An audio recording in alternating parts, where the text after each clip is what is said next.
Welcome back, colleagues. We resume, and the first item of business is consideration of Business Motion 21669 in the name of Graham Day on behalf of the Bureau, setting out a timetable for the Stage 3 consideration of the Consumer Scotland Bill. And could I call on Graham Day to move this motion? Moved, Presiding Officer. Thank you very much.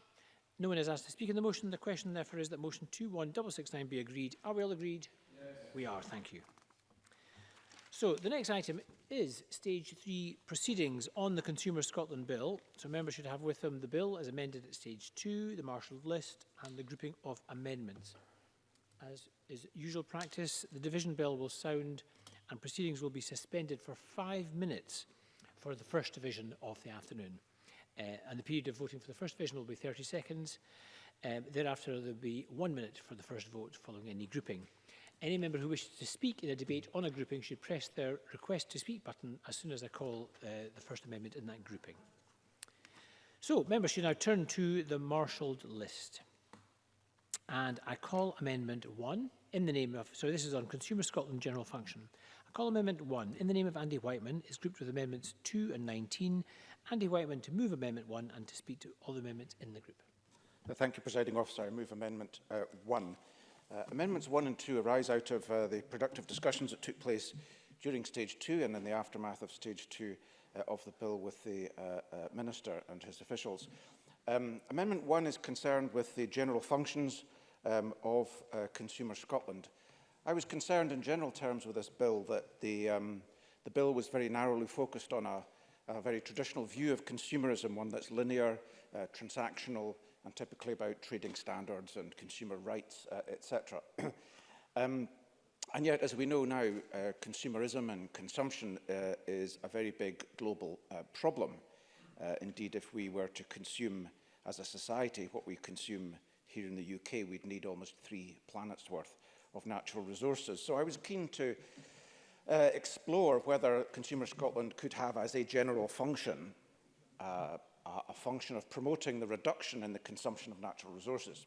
That was my starting point at Stage 2, which led to an interesting discussion around the definition of natural resources and all the rest of it. But happily, the Minister was very keen to have a conversation about this, as well as a view that it should also have as part of its general functions a broader purpose of promoting environmentally sustainable practices in any event.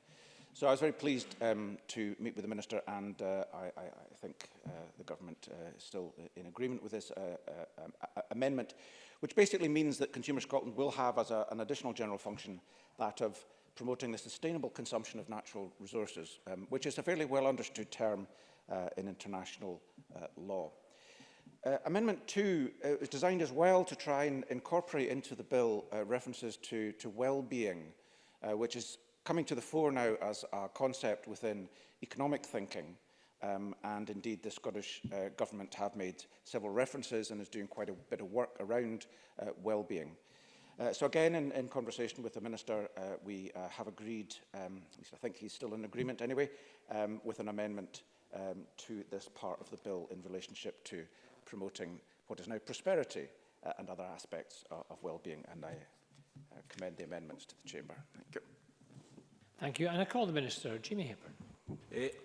I am pleased to support Amendments 1 and 2 in the name of Andy Whiteman. As I noted, President Officer, at both Stage 1 and again at Stage 2, the Government has always been of the view that Consumer Scotland should take a wider view of consumption than traditional ideas of buying goods on the high street.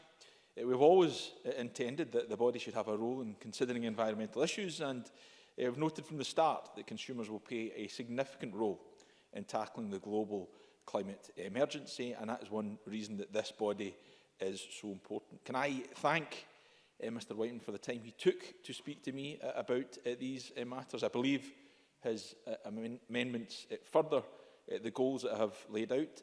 The Government's Amendment 19 is an uncontroversial one, I hope. It clarifies that, as was made clear in the policy memorandum, the specific functions set out in sections 3 up to the proposed recall function are not independent of the general function set out in section 2. It will have little impact on Consumer Scotland's day-to-day operation, but the amendment offers useful clarity, particularly in light of the focus that Section 2 has received during the bill's passage and the significant revisions it will undergo if Mr Whiteman's amendments are accepted today, as I hope they are. It will also clarify that the product recall function forms part of the general function if, of course, Jackie Bailey's amendment, which we turn to in a moment, is accepted. And let me say at this stage, I hope it will be.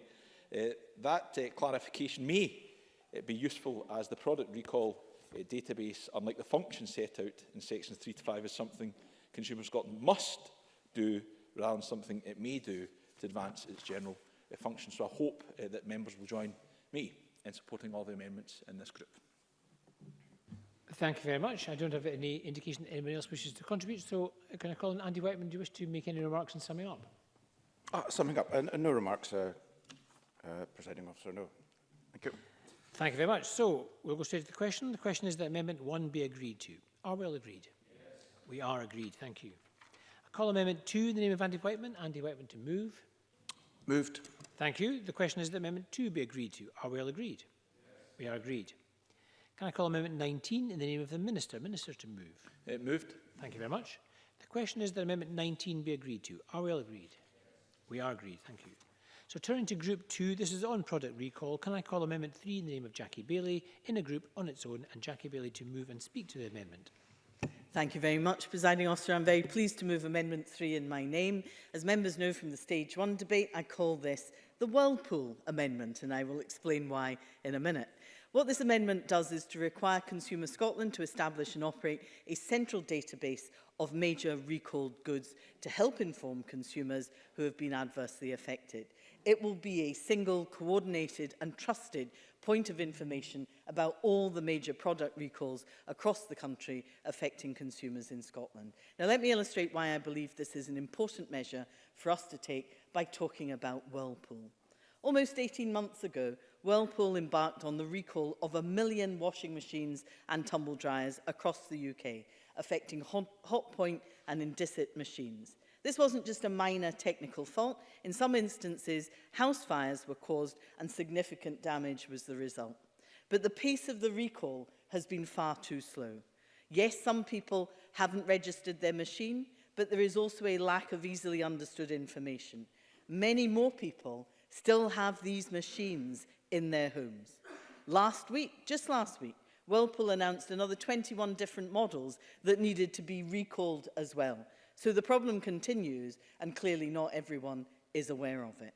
Let me also tell the Chamber that 4 out of every 5 house fires in Scotland are caused by faulty white goods. So this is dangerous, and it means we should act. Creating that one trusted point of comprehensive information on product recalls that will help support and protect consumers in Scotland is the right thing to do. Presiding Officer, may I say that I'm pleased that the Scottish Government has sought to work with me in developing this amendment, and that collaborative approach by the Minister is appreciated. And finally, can I put on record my thanks to Electrical Safety First for their work in strengthening our legislation and reducing the fires, accidents and deaths caused by electricity. Thank you. Thank you very much. And can I call the Minister? Thank you, Presiding Officer. As I indicated a few moments ago, I am very pleased to support this amendment today. I'm very grateful for Ms Bailey's work in bringing it forward, and what will always be known as the Whirlpool Amendment. I indicated at Stage 1 I was very open to the idea of this type of function for Consumer Scotland, and as I set out at the Stage 2 debate at committee, the Government recognises the significant danger posed by the failings of the current recall system. Ms Bailey rightly identified the challenges around the small proportion of consumers responding to recall and notices there are other areas of concern. And it is important to remind ourselves that this isn't just an issue of products being faulty and not working and the attendant problems that can cause for people, which is of course bad enough in itself, but this can be a very dangerous matter. And like Jackie Bailey, I also want to place on record my thanks to the work of Electrical Safety First. So I'm grateful to Ms Bailey for discussing this area with me in advance of the Stage 2 and indeed this final stage of the bill. I'm hopeful the amendment will help to address some of the areas of concern. It can serve to demonstrate the clear positive value that Consumer Scotland can bring Clearly, the amendment requires Consumer Scotland to make publicly available a database of recall of goods in Scotland, either by developing it or contracting someone else to develop it for them. And I do make that point deliberately because, as I've always said, Consumer Scotland is an independent body and must be allowed to make its own decisions on how it carries out its work and how it carries out its function. So I welcome this amendment and I hope it will be passed by Parliament. Thank you very much. And there are no other members who wish to make a contribution. Does Jackie Bailey wish to add any comments? Brevity is a fine art in politics, so no, I won't add any other comments, Presiding Officer. Thank you very much, Ms Bailey. That's hugely appreciated by everyone. The question is that Amendment 3 be agreed to. Are we all agreed? Yes. We are agreed. Can I turn to Group 3, Vulnerable Consumers? Can I call Amendment 8 in the name of the Minister, grouped with amendments as shown? Minister to move Amendment 8 and speak to all amendments in this group. Thank you, Presiding Officer. I'll try and keep my remarks short. The definition of vulnerability contained within this bill has been the subject of much discussion, both here in the Chamber at stage 1 and at committee at stage 2, and indeed its deliberations before stage 1. I am very delighted that we've had significant cooperation shown across Parliament, which has led to consensus that the definition we now have is the right one. Amendments 8, 10 and 17 do not alter the definition of vulnerability that was agreed at stage 2. Instead, they move the agreed definition from section 6.6 of the bill to section 23, which is the general interpretation section of the bill. This move is necessary because the definition of vulnerable consumer only applies for the purposes of section 6 and 13. And the government amendments in this group ensure the definition applies to all references to vulnerable consumers in the bill. We have taken a step in light of Ms Bailey's amendments, which, if accepted, as I hope they will be, would also introduce references to vulnerable consumers in section 16 and schedule 1 of the bill. This makes it desirable for there to be a bill-wide definition. The government is supportive of Ms Bailey's amendments, which I believe are a useful additional means of allowing Consumer Scotland to demonstrate that the interests of vulnerable consumers are central to its work. And again, I'm very grateful to Ms Bailey for taking the time to discuss these matters with me.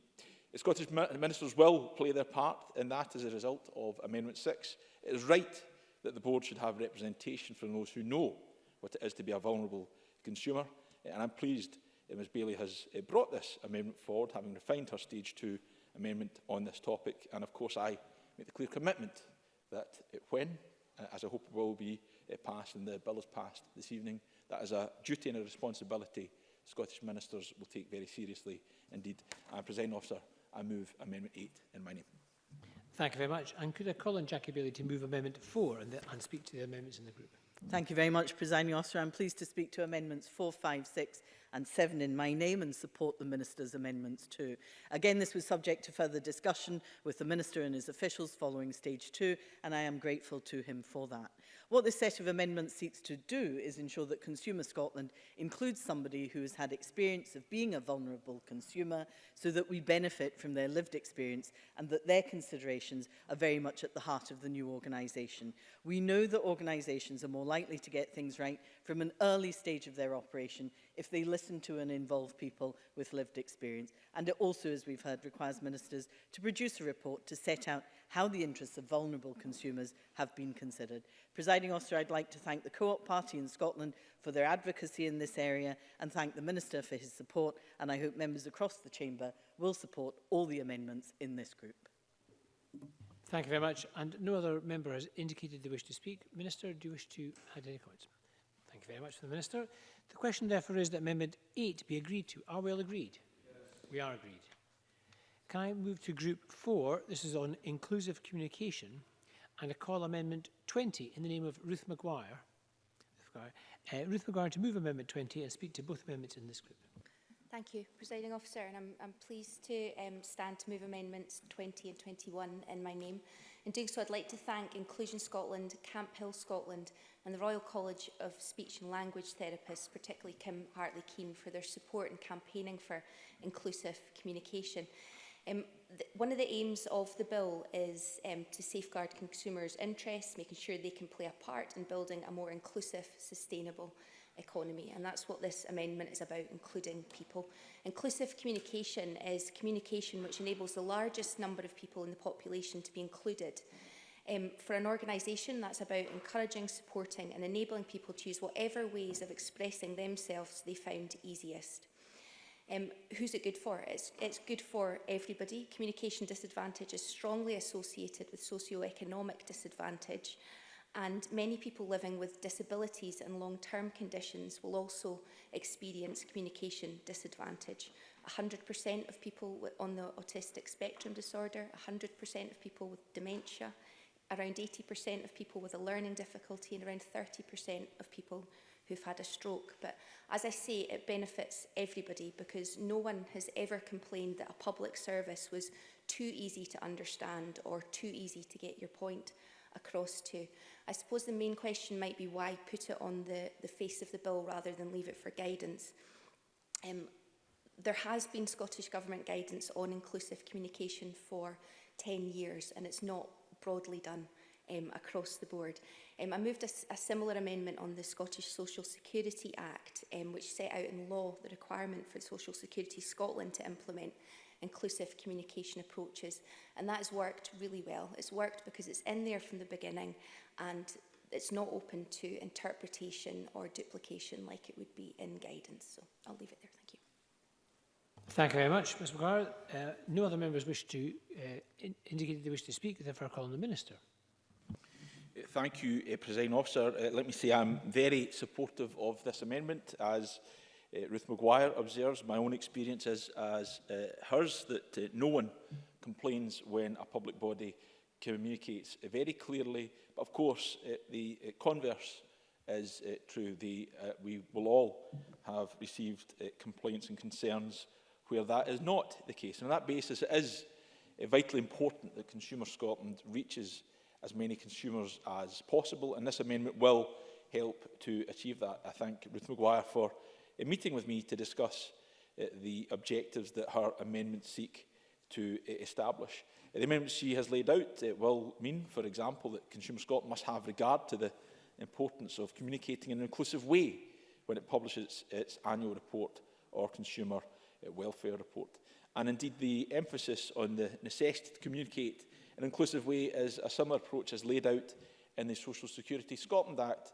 It's something which I believe and understand Ms Maguire was instrumental in ensuring as well. So I hope by passing this amendment we send a very clear message that this Government and indeed this Parliament values inclusive communication, and we're committed to encouraging it wherever and whenever possible. I'm very grateful to Ruth Maguire for bringing this very important set of amendments forward, and would urge Parliament to support. Thank you very much. And can I call on Ruth Maguire if she wishes to add any concluding remarks? Happy to just move on. Thank you. Thank you very much. In that case, we'll move straight to the question. The question is that Amendment 20 be agreed to.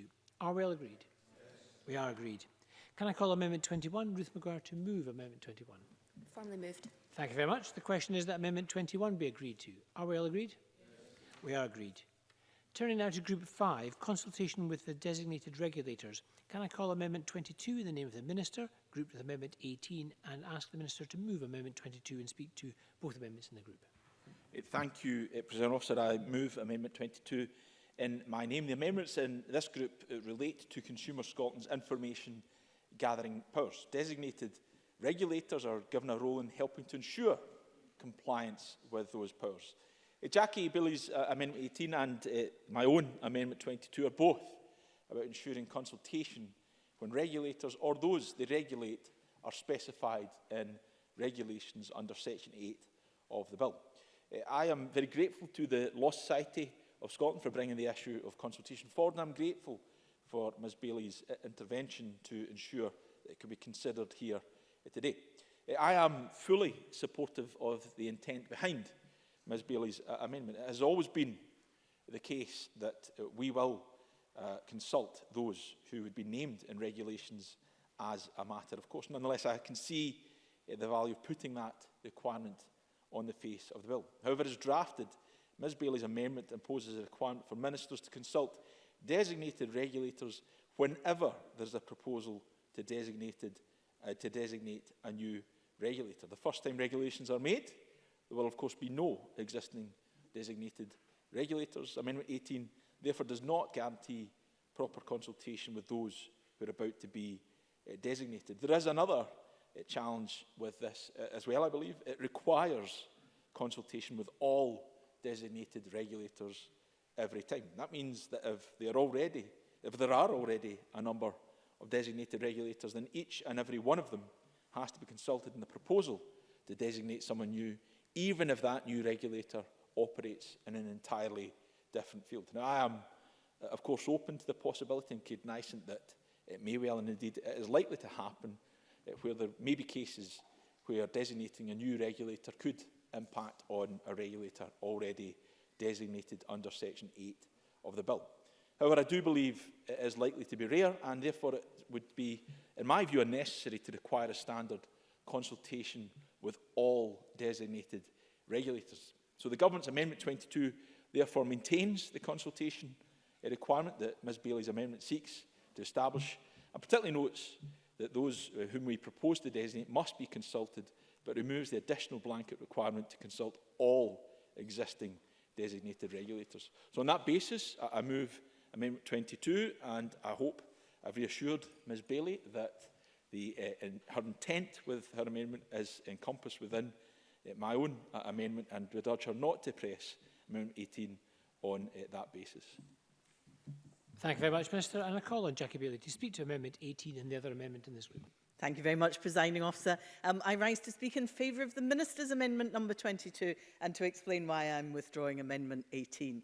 Amendment 18 arose from an approach from the Law Society of Scotland, which I shared with the Minister as time was extremely tight. We were up against deadline.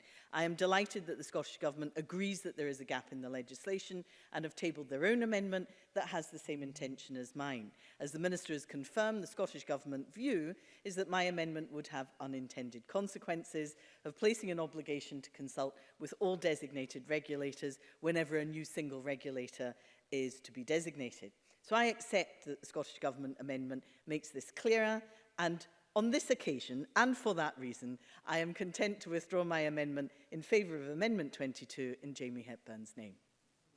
Thank you very much. And can I ask the Minister if he wishes to add any further comments? None. In that case, we'll move to the question, and the question is that Amendment 22 be agreed to. Are we all agreed? Yes. We are agreed. Thank you. Turning now to Group 6. This is on information gathering and exemptions. Can I call Amendment 9 in the name of Jackie Bailey in a group on its own?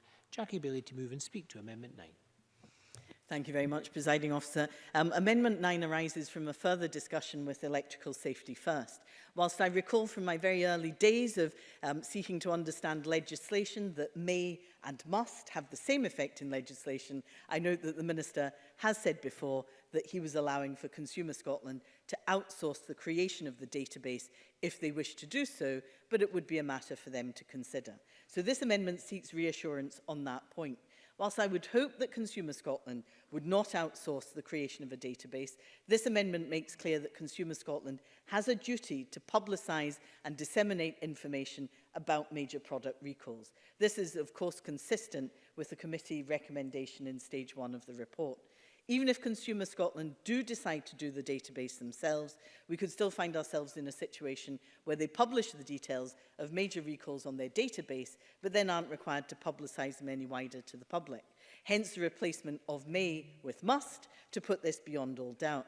I will, however, as I always do, listen carefully to what the Minister says and hope he can either provide me with some reassurance that Consumer Scotland will publicise the details of major recalls irrespective of whether we use may or must, or on the other hand, he could just support this amendment. And no other member has indicated they wish to speak, therefore I call the Minister.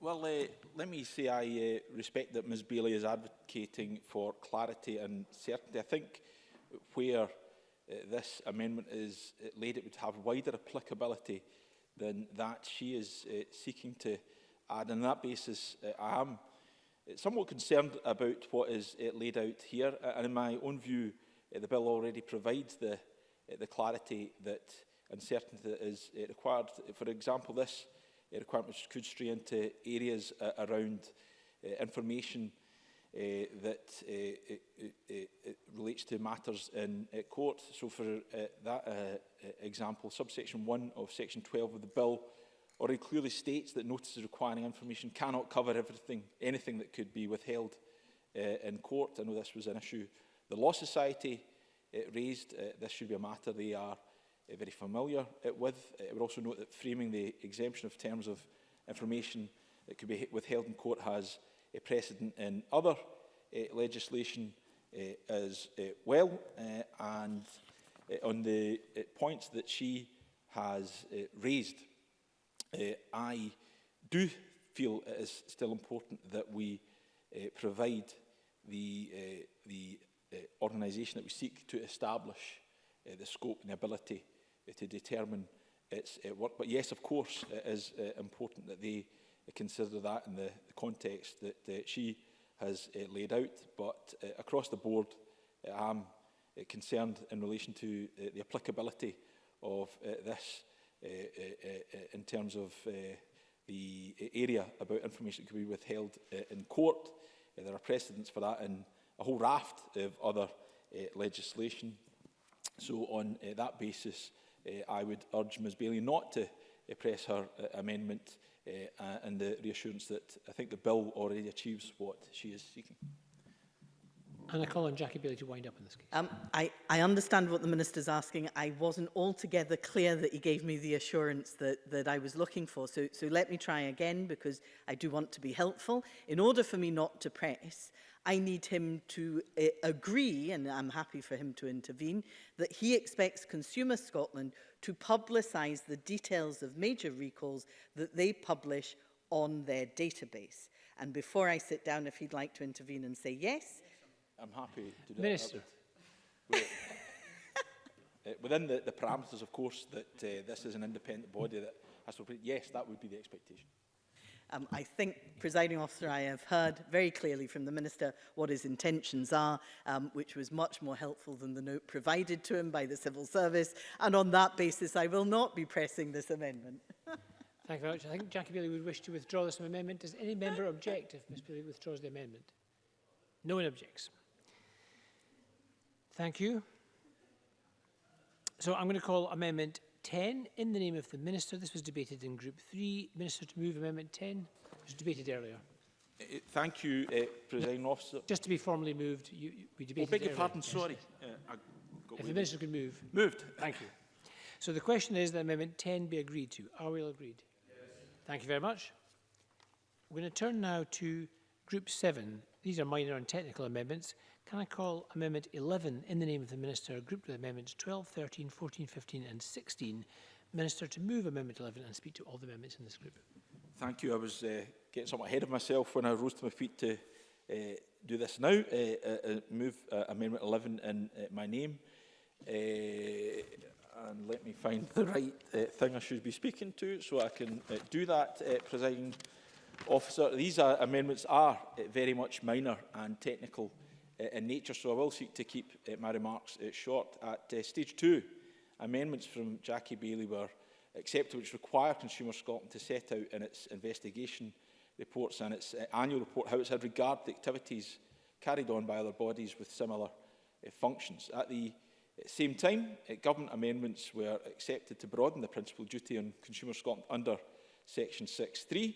Consumer Scotland is now required, when carrying out its functions, to have regard to activities carried on by specified persons or by other persons with similar functions. This could be a body or it could be an office holder. As I noted at the time, if both sets of amendments were accepted, then this would need to be tidied up at Stage 3 rather, so that we referred throughout the bill to specified persons or other persons. That's what amendments 11 to 14 now do. Amendments 15 and 16 alter Section 23 of the bill to make sure that the list of definitions in that section is in alphabetical order, which is in line with best practice for the layout of legislation and allows for more straightforward reading of an Act of Parliament, as I hope this bill will become. They do not, though, make any changes to the definitions themselves, and the key definition of consumer was previously at the top to give it prominence, but that is no longer necessary. That is in a section of its own. Thank you very much. Now, no other member wishes to add any comments. In that case, I think we'll go straight to the question. The question is that Amendment 11 be agreed to. Are we all agreed? Yes. We are agreed. Can I call Amendments 12, 13 and 14 and invite the Minister to move these amendments en bloc? Moved on block. Thank you very much. Does any member object to a single question being put on these three amendments? No one does. That's good. So the question is that Amendments 12 to 14 are agreed to. Are we all agreed? Yes. We are agreed. Thank you. Can I call Amendment 4 in the name of Jackie Bailey? This was debated earlier with Amendment 8. Jackie Bailey, to move or not move? Moved. That is moved. The question is that Amendment 4 be agreed to. Are we all agreed? Yes. We are agreed. Thank you. Turning now to Group 8. This is on the meaning of consumer. Can I call Amendment 23 in the name of Richard Leonard in a group on its own? Richard Leonard to move and speak to Amendment 23. Thanks, Presiding Officer, and I'm pleased to move Amendment 23 in my name. The purpose of this amendment is straightforward. The bill contains a number of references to consumers, plural, but when it comes to Part 2, Section 22A, meaning of consumer, consumer is defined as either A, an individual who purchases, uses or receives in Scotland goods or services, or B, a business, no larger than a small business, etc. And I believe that it is fundamentally important that the new body, Consumer Scotland, should not just be able to represent individuals and small businesses, it should be able to take up, represent a class action, a collective action, a community perspective. There is, after all, most obviously a community dimension to the consumption of services like broadband, public transport, or the surcharging of parcel deliveries. And so about the quality of a service, the price of a service, the frequency of a service to a community. And it would be frustrating if local collective community interests sought guidance and intervention from Consumer Scotland, only to be told that the body was not empowered to assist in that dimension of a real consumer interest, because the Scottish Government or this Parliament was today blocking this amendment. This Parliament has a proud track record in backing a community perspective, whether it's on the Land Reform Act and community ownership, or community rights in the Community Empowerment Act. Communities are affected by markets operating well or failing badly, and this should be expressly recognised in the Act. And I'm bound to say that if we can define businesses as consumers, surely we can define communities of people as consumers. The consumer is more than the individual and should not just materialise in this legislation as an individual figure. So let's amend the Consumer Scotland Bill this afternoon with this amendment to reflect that. Thank you very much. And can I call Gordon Lindhurst? Thank you, Presiding Officer. While we have much sympathy with Richard Leonard's position on his amendment, and it certainly has merit, I think the Minister will set out reasons why he will not be supporting it. And part of the difficulty, I think, with it is that it extends the scope of the bill too much. And one of the things about the bill is we need to see it in operation and see it working well. And there have already been expansions in terms of the organisations that the bill applies to, such as small businesses and certain social enterprises, and that indeed is welcome. However, the extension that Mr. Leonard is looking for, I think, may be one step too far at this stage.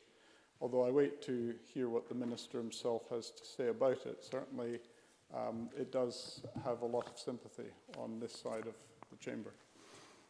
Thank you very much. And can I call on the Minister? Thank you very much, Mr. Officer. Can I begin by apologising that despite this being the last group of amendments, albeit one amendment alone, this is likely to be the one I have to speak to the longest. Can I begin by saying and agreeing with the sentiments that Gordon Lindhurst has just laid out? I would not demur from the points and the principles that Mr. Leonard has laid out in terms of the necessity of considering communities of consumers.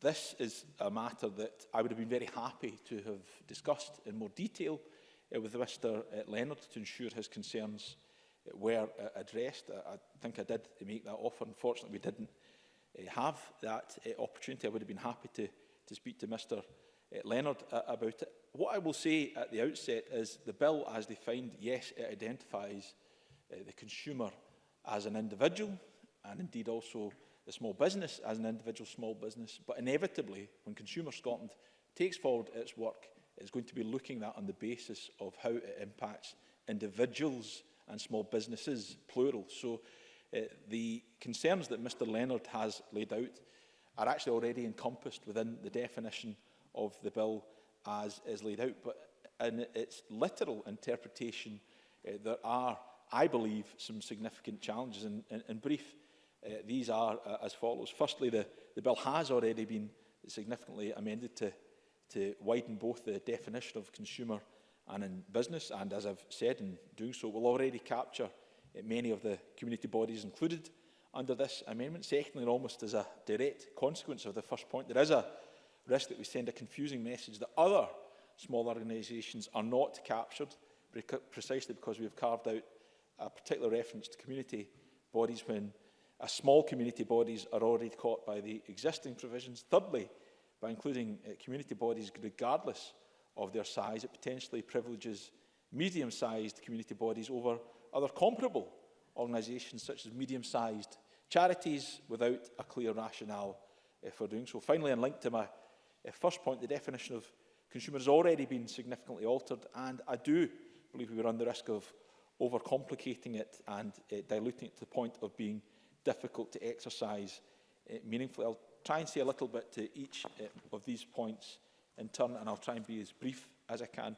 I'll begin by setting out broadly what the term community body means under the Land Reform Scotland Act of 2003. Section 34 of that Act defines it as a body whose main purpose is consistent with furthering sustainable development and is a limited company, a Scottish charitable incorporated organisation, a community benefit society, or a body of such other description as may be prescribed. At stage 2, the Consumer Scotland Bill was amended to widen the definition of consumer to include a business which is no larger than a small business.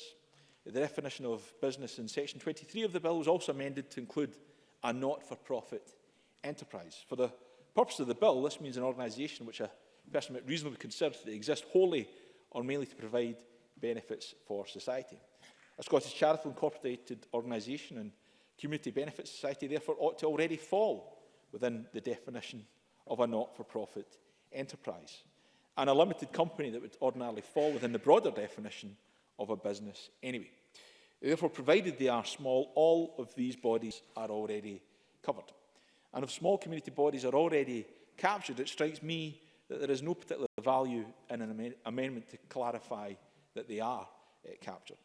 And indeed, doing so with a definition that limits community bodies to those with purposes consistent with sustainable development has the potential to have the opposite effect. It could suggest that charities and other small community bodies with a different purpose will not be caught by the existing definition of them as businesses by virtue of being not-for-profit enterprises. I think it is important to remind ourselves, Presiding Officer, we are making law here, and it is always subject to legal interpretation, and this could be one unintended consequence were this amendment to be passed. Turning to the next difficulty I have with the amendment, it does not limit the definition to small organisations in contrast to the existing provisions around small businesses. The definition of community bodies which this amendment uses requires that the bodies must have a minimum of 10 members, but sets no upper limit. The fact that membership has to be confined predominantly to a community does not guarantee that this will mean that the organisation is small. As an example, under the Community Right to Buy Scotland Regulations 2015, a community defined by postcode could include everyone entitled to vote in Edinburgh with a postcode beginning EH. That's not me picking on Edinburgh. Particularly, Presiding Officer, it would stand with other postcode areas.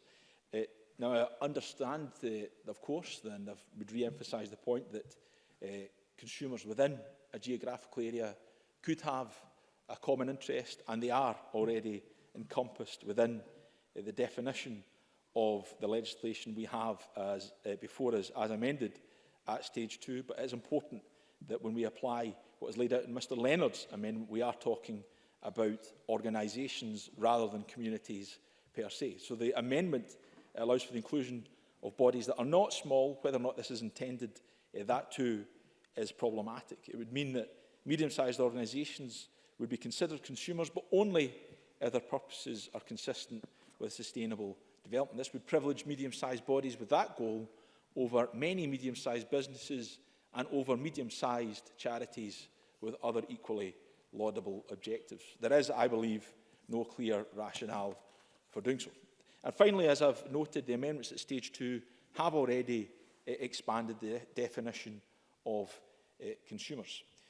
Amendment 23 would be a further expansion, one that could give weight to the argument we've moved away from the idea that was originally consulted on prior to the introduction of the bill. And I think it's important to remind ourselves that this amendment, if it passed, would also apply to the consumer duty.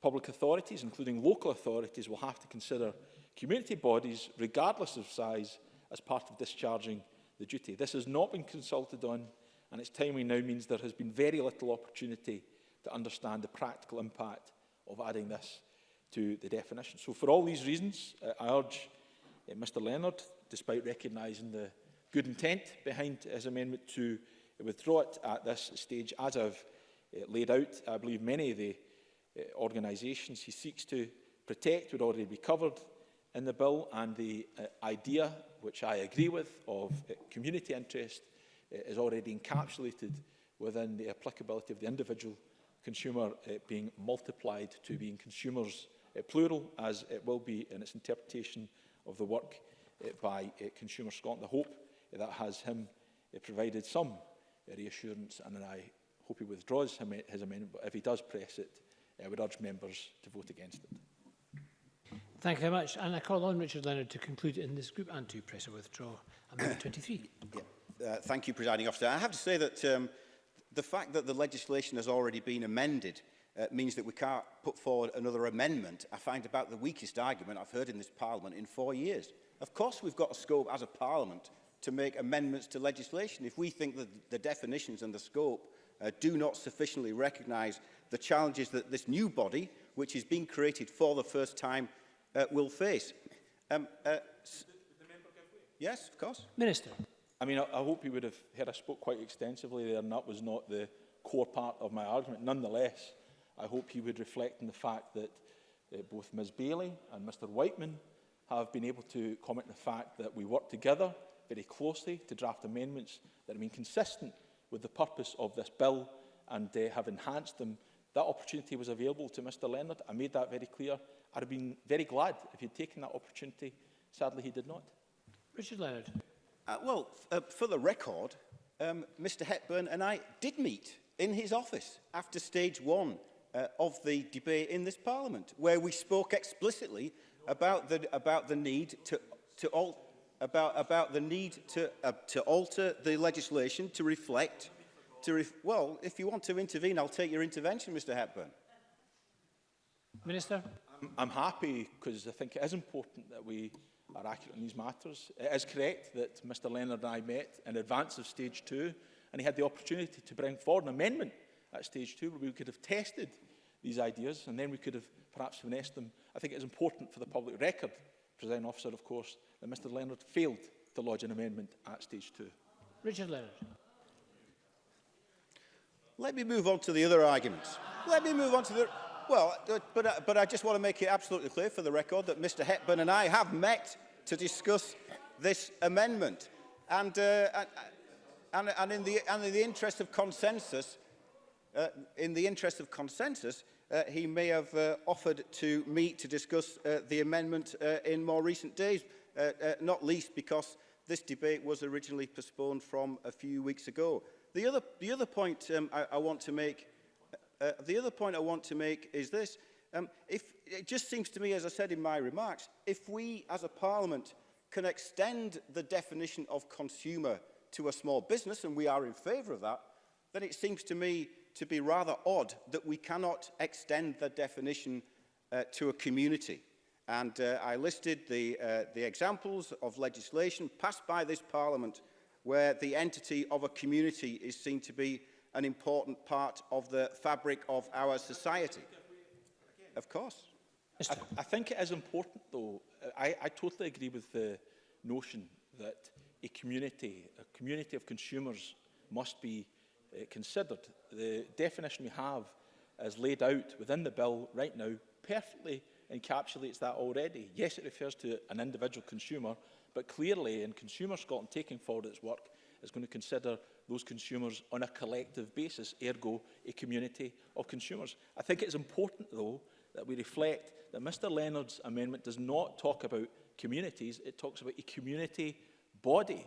Now, that has got perfect application in many pieces of legislation, but has inherent problems within the confines of this legislation.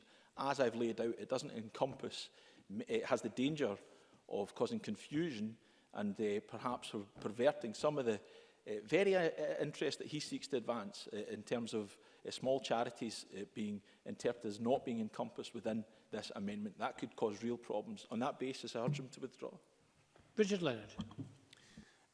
Thank you, Presiding Officer. I mean, the point that I'll finish on is this, that I think if we do not vote for this amendment to this legislation today, there will come a point in the not too distant future where a community seeks to prosecute its interests through Consumer Scotland, and by dint of not passing this amendment today, if that's the way that Parliament votes, that community interest will ask why on earth it was that a small business has got access to advocacy from Consumer Scotland, but a community interest does not.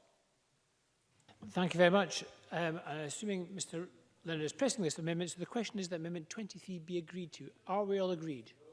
We're not agreed. Now, this is the first division of the afternoon, so I'm going to suspend for 5 minutes while I call members to the chamber. So a short suspension of 5 minutes.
Thank you very much, colleagues. We will resume business. And we're resuming on Group 8, and we're going straight to the question. The question is that Amendment 23 be agreed to. Are we all agreed? We're not agreed. We move to a vote on Amendment 23, and this will be a 1-minute division. Sorry, a 30-second division. A 30-second division.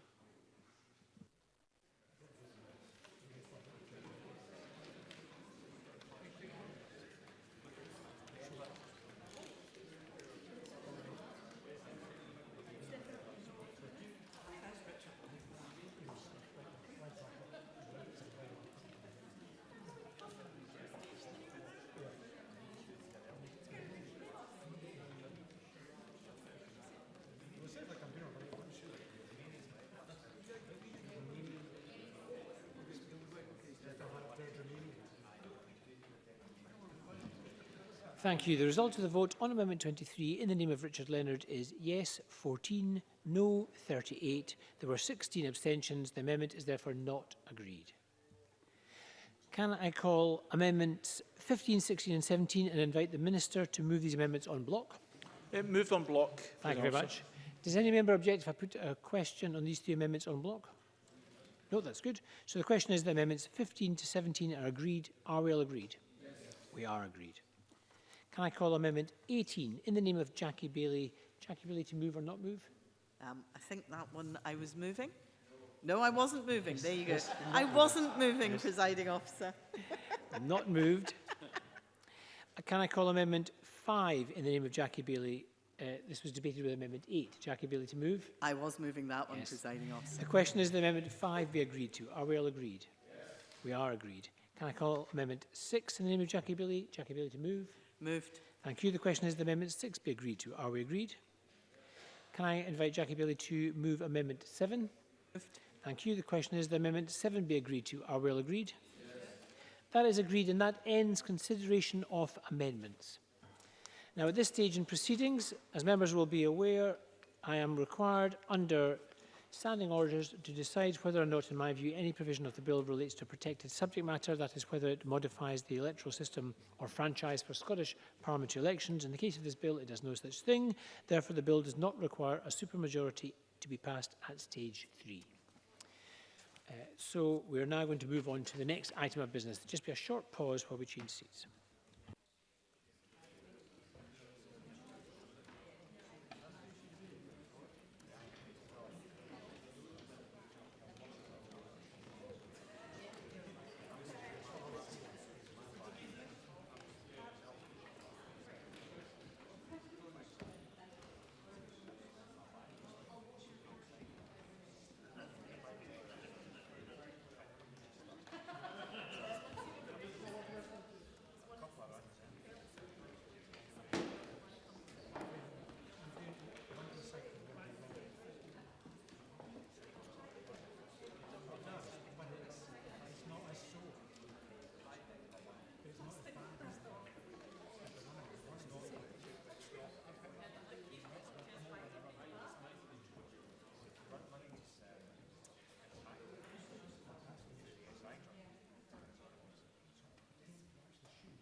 The next item of business is debate on motion 21657 in the name of Jamie Hepburn on the Consumer Scotland Bill at stage 3. May I ask those members who wish to speak in the debate to press the request to speak buttons, and I call on Jamie Hepburn to speak to and move the motion for up to 7 minutes. Please, Minister. Thank you, President Officer, and let me move the motion in my name. I am, of course, opening this stage 3 debate on the Consumer Bill in times that are unprecedented within our lifetime. This has caused delay to this debate. It had, of course, been scheduled for a number of weeks ago. The delay was, of course, right and proper in the context of the challenges that we face. And in the circumstances where we respond to COVID-19, where we are dealing with matters of life and death, this bill and its aims may be felt to be somewhat trivial. Indeed, in the context of life and death, it would be hard to think what it might not be felt that way. But the importance of protecting our citizens has been highlighted in a way that we have never had to grapple with before during this current period, specifically ensuring that the most vulnerable are well protected and looked after. We will all come through these difficult times, and on that basis we must plan for the future. Today we have the opportunity to ensure that all consumers, and in particular vulnerable consumers in Scotland, have a recognised voice. In that way, this bill remains important. I want to thank everyone who's contributed to scrutinising this bill so far since the bill's introduction in June. Members and stakeholders have worked together to ensure this legislation creates the framework that Consumer Scotland needs. The positive Stage 1 debate confirmed Parliament's support in principle, and any challenge that was offered, certainly I took it in the spirit of seeking to ensure the body is a success. I'm very grateful to the work of the committees that considered the bill, the Economy, Energy, Fair Work Committee and its extensive scrutiny, and of course the Finance Committee and Delegated Powers and Law Reform Committee as well. I want to take a few moments to talk about the important areas set out within this bill: collaboration, vulnerability and Consumer Scotland's role. We heard clearly at Stage 1 that there were concerns about how the body would interact with an existing complex landscape. It's always been my intention that the body would collaborate and build relationships, and we've taken steps to make that explicit in the bill. We've expanded the organisations Consumer Scotland is required to take account of, as the committee recommended. It's no longer only public bodies, but any body or office holder carrying out the same or similar activities. We've also gone further. Ministers can name specific bodies or office holders in secondary legislation whose activities must be considered by Consumer Scotland when it is exercising its functions. And in particular, I thank Jackie Bailey for her helpful interventions in this area.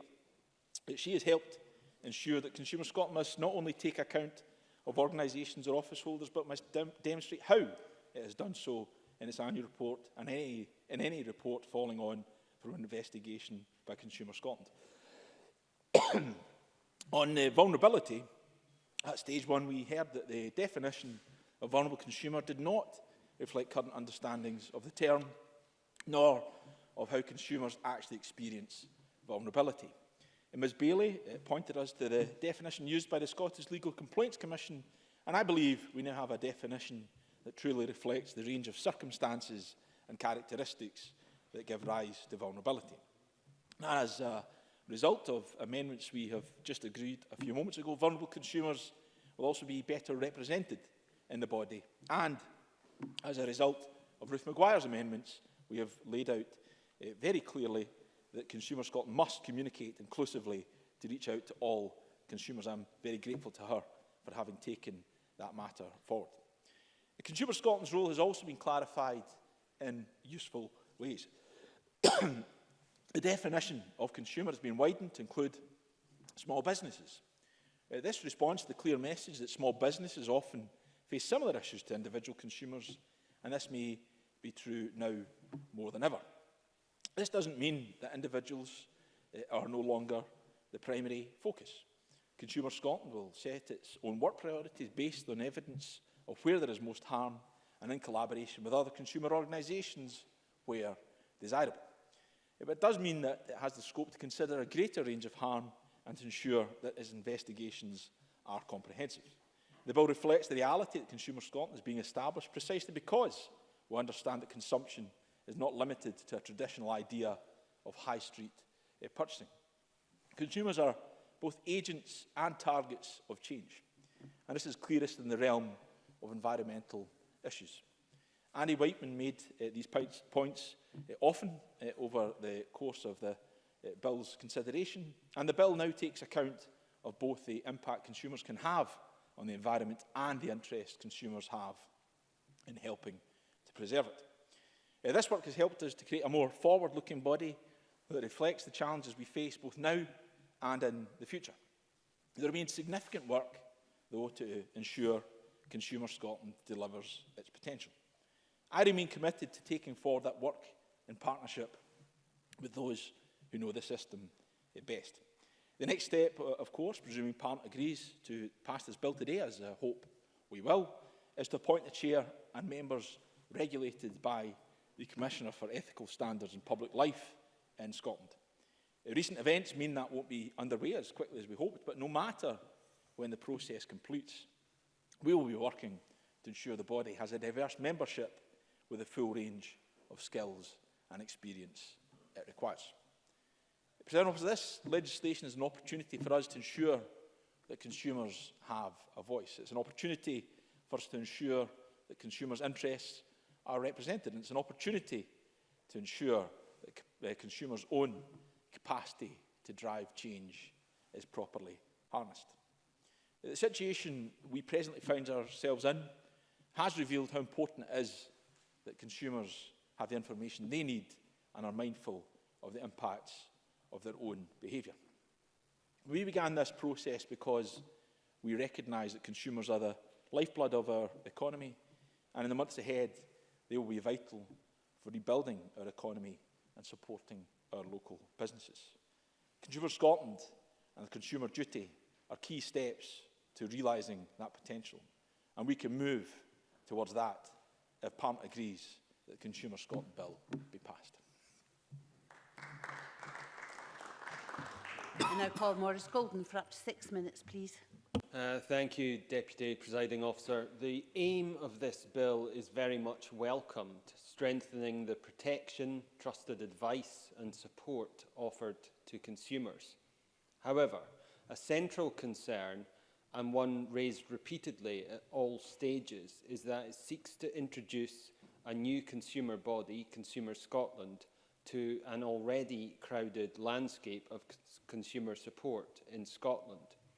We already have Citizens Advice Scotland, Advice Direct Scotland, Which, the Competition and Markets Authority, not to mention trading standards. Yet, despite being raised at the Stage 1 report, there is still no clearly defined relationship between Consumer Scotland and these organisations. I believe that it is both potentially problematic and a missed opportunity. For example, the Competitions and Markets Authority is an expanding presence in Scotland, which would strike me, as it did the British Retail Consortium, as a good time to establish a firm working relationship. On data sharing, there is still no detail on how this will work between organisations.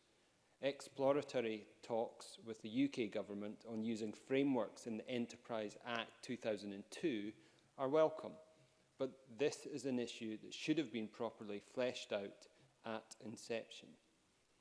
We must also be mindful that coronavirus will have an as yet unknown impact on the consumer landscape. This underscores the need for properly defining the role of Consumer Scotland. Otherwise, we risk seeing unnecessary duplication of work at increased cost, a concern raised by Energy Action Scotland before the outbreak, and which is all more relevant now. That risk of duplication has led to many to question the need for a new body, when a properly resourced Citizens Advice Scotland could arguably fill the role. They have a presence in just about every community in Scotland and dispensed over 220,000 pieces of consumer advice last year alone. Yet the introduction of Consumer Scotland will see them lose £300,000 in funding. So, whilst I understand the Minister's intent in setting the bill at a high level, I believe there is a need to properly focus Consumer Scotland on areas where it can do most good. A good example of where Consumer Scotland can make a big impact is on product recalls. The Economy Committee has heard about the inadequacies of product recalls in Scotland, and a recommendation was made that Consumer Scotland coordinate and disseminate information on recalls. As things stood, there was no such provision in the bill, despite attempts at Stage 2.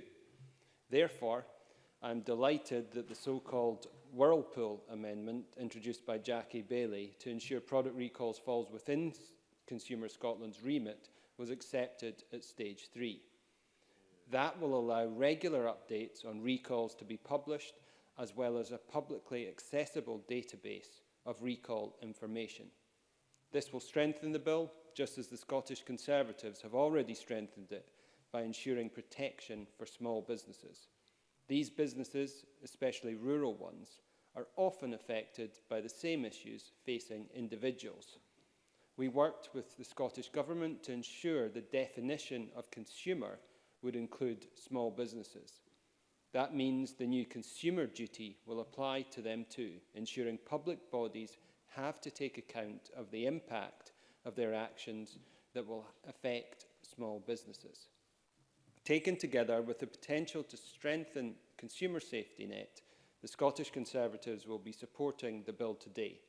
Going forward, the task will be to ensure Consumer Scotland actually delivers a clearer consumer advice service in Scotland.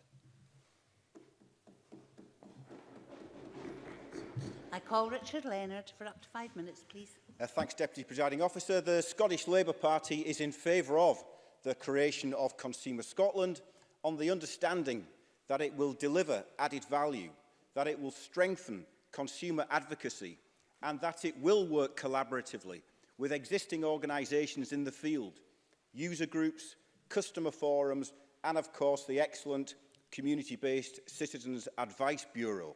So at decision time, we will vote for the bill, and that will be on the record.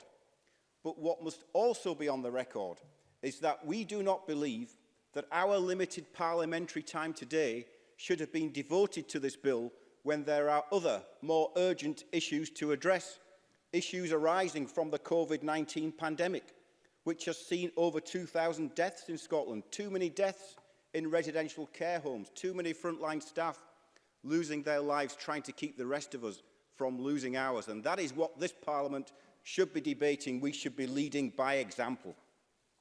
A few weeks ago, Citizens Advice Scotland said of the Consumer Bill, and I quote, "The bill as presented is too greatly focused on the single output of creating Consumer Scotland, and too little is said about how this action creates a better outcome for citizens."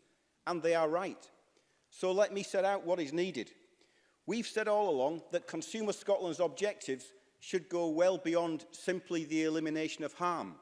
It should not just be defensive, it should be proactive, not concerned simply with consumer protection, but with consumer benefit, which is why, for example, it should have an important strategic role in consumer education. Because we all know it is one thing to have rights, it is another for people to know their rights, and it is another again to be able to access the enforcement of those rights, which is why Jackie Bailey's amendments to the bill are just so important. And it's why we must also understand that in the end it is the poorest in our society who are cheated the most as consumers. But it's worse because they are also the least likely to be able to access those powers of enforcement and so get justice. So if it does nothing else, I hope that this new consumer body will understand that and will stand up for them and will make that its first priority. And there is something else fundamental to consider. 50 years ago, J.K. Galbraith wrote this. He said, "In virtually all economic analysis and instruction, the initiative is assumed to lie with the consumer. This is called consumer sovereignty." But he said this was no longer true. In the new industrial state, there is at work what he described as the revised sequence, where markets are controlled not by consumers, but by producers and their interests.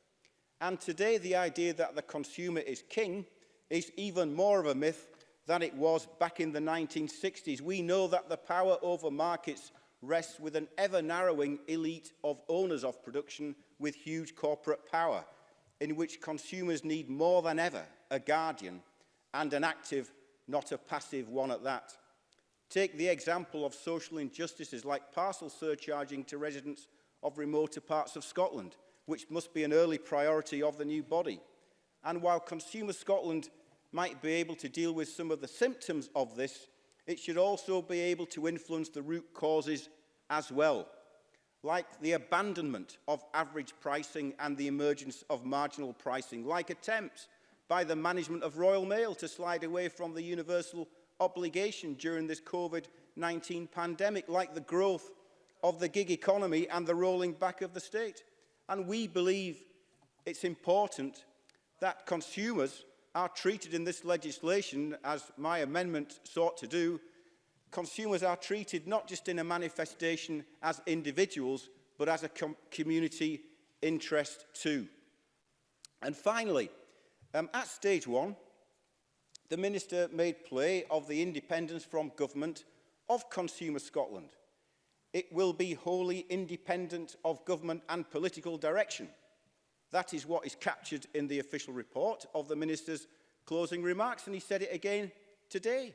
Yet under Schedule 1 of the Act, the Minister will still appoint the Chair of Consumer Scotland and all the board members of Consumer Scotland, which is why I will end on this point, that we are keen that this new body is not just answerable to government, but is directly accountable to this Parliament. That is a better framework for this new body to work in, and that is what we want to see when it is brought into being in the weeks and months ahead. Thank you. I call Andy Whiteman for 4 minutes, please. Thanks, Presiding Officer. I have to confess, in my own contemplation of this bill, I began with no great enthusiasm. But as the debates proceeded, I'm happy to report I do see some merits in this bill. Although, since some of these matters are reserved, I think that's been a matter of frustration for some of us all along. I also want to thank the Minister for the constructive manner in which he's engaged with members. It's been a great joy to me. There are many examples where good intentions in other respects with his colleagues appear to exist, only then to vanish into thin air. I also want to thank the Economy Committee and colleagues, particularly my good friend Jackie Bailey, whose wise counsel we now greatly miss on the committee, and indeed all those who gave evidence. Indeed, it was a reflection on the consensus and the good working relationships that existed over this bill that for the first time as an MSP I did not press any of my amendments at stage 2. And I just want to use, I thought I had 6 minutes, but I have 4, to say something a little bit more about the 2 amendments that I did move and secured earlier this afternoon, which seek to empower Consumer Scotland to promote environmentally sustainable consumption and foster well-being. The bill, I think it was agreed, was too narrowly focused on what I describe as a very traditional view of consumerism, a linear transactional view. But it is now widely accepted that as a society, globally, we consume as if we had 3 planets worth of natural resources and the capacity to absorb the waste we create. And Friends of the Earth Scotland, who did some analysis of this matter, concluded recently that Scotland's material consumption across all sectors accounts for 68 to 74% of our entire carbon footprint. Now, of course, what we need to move towards is a circular economy, and there will be, I hope, legislation in that regard quite soon. An economy that cuts carbon emissions and reduces the amount of waste we generate, provides employment opportunities, can lower the cost of goods, etc. And internationally, it was also interesting to note, when I did some investigations in this, that the UN, in fact, has adopted guidelines for sustainable consumption, and in its most recent conference on trade and development, highlighted the importance of consumer protection laws and them being based in the promotion of sustainable consumption. So, Presiding Officer, yes, we need to reduce our consumption of natural resources. We need to do so because they are finite. We need to do so because they drive climate change, because the rates of consumption in the rich world impose a disproportionate debt on poor countries, and because consumer choice can too often drive the process of damage to the natural world. Not only that, we have also legal obligations internationally under the UN Sustainable Development Goals, and particularly Goal 12, to ensure sustainable consumption and product patterns. Now, we know that to date, worldwide material consumption tops 92 billion tonnes, and without urgent and concerted political action, it's projected that global resource extraction could grow to 190 billion tonnes by 2060. And this growth is not sustainable. Consumers and how they acquire, use and dispose of goods is key to correcting this trajectory. And I'm delighted that Consumer Scotland will now have an important, albeit modest, role in securing this goal.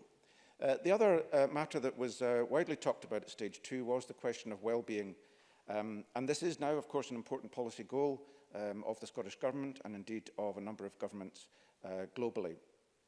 And we do believe that that can be advanced by high standards of consumer advice. And again, UN Sustainable Development Goal 3 places a duty on us to promote well-being, and of course it also sits at the heart of the National Performance Framework. Now, Presiding Officer, in the last few weeks, of course, people's lives have changed dramatically. We're flying less, driving less, producing less, consuming less, indeed. And this reduction in consumption will have an immediate effect on the natural environment. As in time the crisis recedes and we move into the recovery phase, we might expect that there are longer-term consequences for our pattern of consumption, and some of these will be very necessary changes. So I'm pleased that the Scottish Greens will be supporting the bill this evening at decision time. Thank you, Presiding Officer. Call Alex Cole-Hamilton for 4 minutes, please. Thank you very much, Deputy Presiding Officer. The global outbreak of coronavirus overshadows this debate and has permanently changed the already complex landscape of consumer protection and advice. The nature of the emergency and its impact on the wider world, not least the economy and consumerism, is under intense scrutiny and will be for many years to come. And we welcome the creation of Consumer Scotland, but it needs to add value to what already exists rather than to displace or to duplicate. It remains true that consumer advice is patchy and can be confusing for vulnerable and older people across Scotland, as highlighted by Age Scotland at stage 2. The creation of a new body through this bill, with its duty to consider the interests of vulnerable consumers, particularly disabled, older or low-income and rural consumers, is of paramount importance. Yet it remains unclear in the bill how Consumer Scotland would interact with existing bodies. So I look forward to further clarification on this from the Minister in his closing remarks. Citizens Advice Scotland do valuable work on everything from social security and housing to employment and relationships. But Citizens Advice offer so much more, and its importance to society has been highlighted throughout this current emergency. A recent survey for Citizens Advice Scotland found that the financial impact of the coronavirus is causing over 40% of Scots to be concerned about their income, and a third of respondents were equally concerned about being able to pay rent or utility bills. Accordingly, like many other organisations, Citizens Advice has launched a new helpline which supplements the service's 59 local advice offices offering guidance and support for those in need. COVID-19 has created an array of new challenges in terms of protecting the most vulnerable in our society, and protecting them against fraudulent activities, including scams, has become all the more important. This is outlined in the Protecting Consumers During the Coronavirus Pandemic CMA Task Force report published on 24th of April. Although the majority of businesses continue to behave responsibly during these unprecedented circumstances, a very small minority of businesses are exploiting the situation by making misleading claims about goods and about services, or ignoring customers' attempts to cancel their bookings and other rights. As it stands, the creation of a whole new system through this bill does not take proper account of other organisations in Scotland that play an important part in the consumer landscape. As we plan for the future, it will be imperative for Scotland to have a more nuanced and collective approach to consumer protection. It's another reason why we need assurances that this new body will add something new, because the current pandemic is now not the only challenge ahead. What happens with Brexit is also central to consumer safety. There are around 90 directives and regulations that make up the body of the EU's consumer protection laws. Car hire, holidays, restaurants, product quality, advertising, they're all legislated for by Europe. But outside the single market, protections could easily be diluted. Trade agreements could expose our markets to forces that are working against the interests of British and Scottish consumers. What will happen to the weekly alerts about dangerous products? Electrical safety first highlighted that last year alone, white goods caused a house fire almost every day in Scotland, as Jackie Bailey rightly said in her remarks around her amendment. And that amendment will now require Consumer Scotland to establish a central database of major recalled goods and inform consumers adversely affected by them. It's a really significant proposal which will reduce the harm and the cause of defective and faulty goods. We need strong advocates like this to protect our consumers. I've also raised concerns about protecting consumers' rights online. CMA have noted that since the very beginning of April, the proportion of complaints relating to online goods and services has risen. 74% of complaints about cancellations relates to goods and services bought online. These are all just some of the challenges that this new body will face, but I'm running out of time, Presiding Officer. I believe that this combination of a people-focused approach already provided by a realm of organisations alongside a holistic, higher-level approach has the possibility of delivering concrete and sustainable improvements for those who need it most. As such, the Liberal Democrats will be happy to support this bill tonight. Thank you. Now move on to the open debate. Speeches of 4 minutes, please. Keith Brown, followed by Michelle Ballantyne. Thank you, Presiding Officer. I'm grateful for the opportunity to speak today in support of the bill, which seeks to safeguard consumers' interests and welfare and ensures that they can play a part in building the inclusive and sustainable economy that Scotland requires in the 21st century. Classic liberal market ideology suggests that, as Richard Leonard mentioned, that the consumer is king or queen, and very often what we see, especially from free marketeers, is the championing of interests, vested interests, corporations and large organisations at the expense of consumers. I've never understood why those that actually believe in free markets don't champion more the views, the interests of consumers. I myself have always believed that markets are very important, can be productive, but should be subject to society's control rather than society be controlled by markets. And I think we can see some examples of that egregious misuse of power today when we look at some of the consequences from people's travel plans and the unwillingness of companies which took money in good faith, have not provided the services and have refused to provide returns on those payments being made to them. At such a time of uncertainty, our exit from the EU, as has been mentioned, the climate emergency and the coronavirus pandemic, it's more important than ever that people living here in Scotland have a strong and independent voice to champion their interests as consumers, making sure they're not left behind by forces outside of their control. And as has been mentioned, there's been a huge, understandable drop-off in consumption. But I do hope that companies, small and large, do appreciate when we have the recovery that consumers should never be taken for granted and should be given the rights to which they are due. Consumer Scotland can be the champion for ensuring that happens and making sure that there's the understanding that Consumer Scotland will operate, as has been mentioned, in a very complex consumer landscape, but it will complement and work with bodies that already provide excellent advice and advocacy services. And it's good to see support for these principles and for the bill across the Chamber and from bodies such as the Law Society for Scotland and Which. For us as members of the Parliament, we have to strive to improve the lot of our constituents, and that means empowering them to take decisions over their own lives or ridding our communities of want and poverty. And the bill represents an important tool for the government in its efforts to address the power imbalances our constituents continue to experience. Every day our constituents experience harm as consumers. Some examples have been given already. And these harms are enabled through the distinct imbalances of power that enable those with particular vulnerabilities to be exploited. Members have rightly raised the injustices of exorbitant delivery charges for their rural constituents, while my own face difficulties with energy and utility providers. Today we have the opportunity to support a bill that will protect them from these harms and empower them to participate as well-informed and active members of inclusive and fair markets in Scotland. However, as always, these debates over how we may best improve our society and the lives of our constituents are constrained by the limited lack of powers that this Parliament has. It's to me an absurdity that the UK Parliament retains any powers over consumer protection and competition, full powers that were sought by the Scottish Government. And I know I speak for many colleagues when I talk of feeling a deep frustration that when Scotland seeks to lead within the UK, we're often constrained by a UK Government which holds important reserve powers but lacks the ambition or vision to use them. What possible opposition could there be for devolving further powers to this Parliament?